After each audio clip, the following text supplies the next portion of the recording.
आप सभी को पापपुंसा एकादशी की हार्दिक शुभकामनाएं। हिंदू पंचांग के अनुसार अश्विन माह के शुक्ल पक्ष की एकादशी को पापपुंसा एकादशी कहा जाता है। इस साल पापपुंसा एकादशी 25 अक्टूबर दिन बुधवार के दिन पड़ रही है। कहते हैं अपने नाम के स्वरूप इस एकादशी के प्रताप से व्यक्ति के सारे पाप मिट जाते हैं। ये व्रत व्यक्ति को कठिन तपस्या के बराबर ही फल प्रदान करता है। इस व्रत को करने से भक्त को अर्थ तथा मोक्ष की प्राप्ति होती है। इस एकादशी पर भगवान के पद्मनाभ स्वरूप की पूजा की जाती है। इस साल पापपुंसा एकादशी पर बेहद ही शुभ संयोग बन रहा है, जिससे कुछ खास उपाय करने से आपके सारे बिगड़े कार्य बन जाएंगे। पापपुंसा एकादशी मुहूर्त।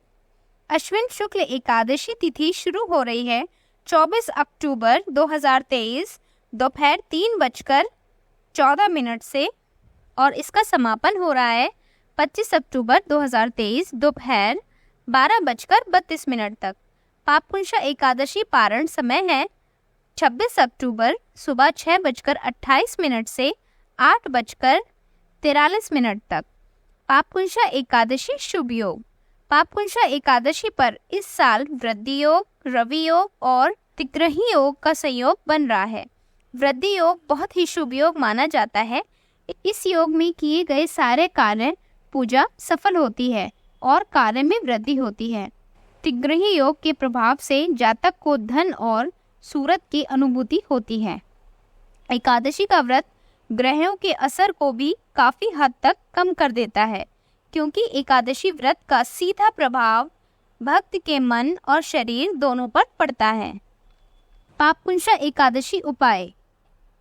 पापपुंसा एकादशी पर पीपल के पेड़ की पूजा करने से माँ लक्ष्मी शीघ्र ही प्रसन्न हो जाती हैं।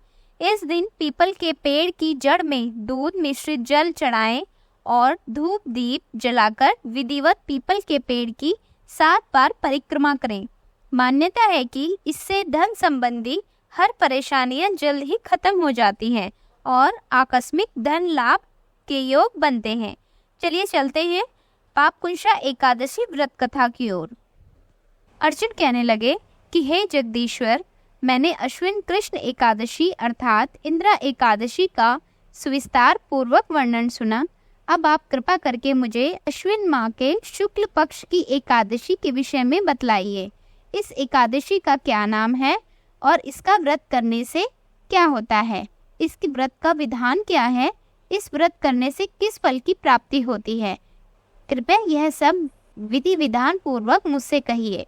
भगवान कृष्ण कहते हैं, हे कुंती नंदन, अश्विन माह के शुक्ल पक्ष की एकादशी का नाम पापपुंसा एकादशी है। इसका व्रत करने से सभी पाप नष्ट हो जाते हैं तथा व्रत करने वाला अक्षय पुण्य का भागी होता है। अश्विन शुक्ल एकादशी के दिन इच्छित फल की प्राप्ति के लिए भगवान विष्णु का पूजन करना चाहिए। इस पूजन के द्वारा मनुष्य को स्वर्गलोक की प्राप्ति होती है।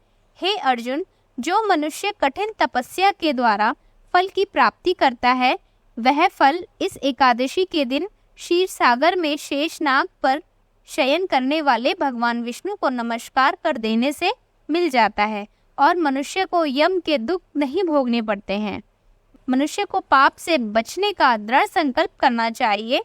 भगवान विष्णु का ध्यान स्मरण किसी भी रूप में सुखदायक और पापनाशक होता है, परंतु पापपुंसा एकादशी के दिन प्रभु का स्मरण कीर्तन सभी कलेशों व पापों का शमन कर देता है। पापपुंसा एकादशी व्रत कथा कुछ इस प्रकार से है। प्राचीन समय में एक विंध्य पर्वत पर क्रोधन नामक एक बहेलिया रहता था। वह बड़ा क्रूर था। उसका सारा जीवन हिंसा, लूटपाट, मदपान और गलत संगति पाप कर्मों में बीत गया। जब उसका अंतिम समय आया, तब यमराज के दूत उस बहेलिया को लेने आए और यमदूत ने बहेलिया से कहा कि कल तुम्हारे जीवन का अंतिम दिन है, अब हम तुम्हें लेने कल आएंगे। यह बात सुनकर बहेलिया बहुत भयभीत हो गया। महर्षि अंगिरा के आश्रम में पहुंचा और महर्षि अंगिरा के चरणों पर गिरकर प्रार्थना करने लगा, हे ऋषिवर, मैंने जीवन भर पाप कर्म किए हैं। कृपा कर मुझे कोई ऐसा उपाय बताइए जिससे मेरे सारे पाप मिट जाएं और मुझे मोक्ष की प्राप्ति हो जाए। उसके निवेदन पर महर्षि अंगिरा ने उसे अश्विन शुक्ल की पापकुंशा एकादशी का विधि पूर्वक व्रत करने को कहा।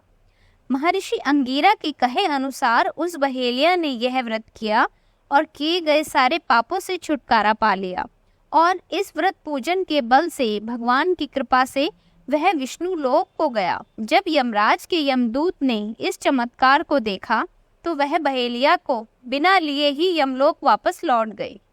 तो ये थी पापकुंशा एकादशी की व्रत कथा। व्रत कथा सुनने के बाद आरती करें, विष्णु सहस्त्र नाम का पाठ करें। जय श्री हरि।